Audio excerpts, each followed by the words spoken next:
Kandidati i Partisë Socialiste për kryetar bashkie në Berat Ervin Ceca ka bërë thirrje qytetarëve të dalin masivisht në votime. Pas hedhjes së votës, në një prononcim për mediat, Ceca u shpreh se është i bindur që qytetarët e Beratit do të bëjnë zgjedhjen e duhur. Bëj thirrje të gjithë qytetarëve të Beratit të bashkojnë këtë proces, të drejtojnë drejt kutyve të votimit dhe të shprehin vullnetin e tyre. Cila është pjesëmarrja juaj? Po më shumë që qytetarët e Beratit do të bëjnë zgjedhjen e tyre. Ne gjithë.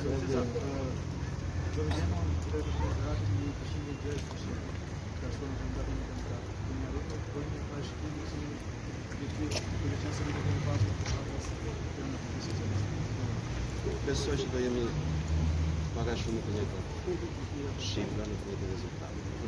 Faleminderit gjithë. I pyetur për një parashikim të rezultatit, kandidati socialist tha se pret një rezultat të ngjashëm me zgjedhjet e kaluara, ku fitues ishte Ervin Demo me rreth 60% të votave.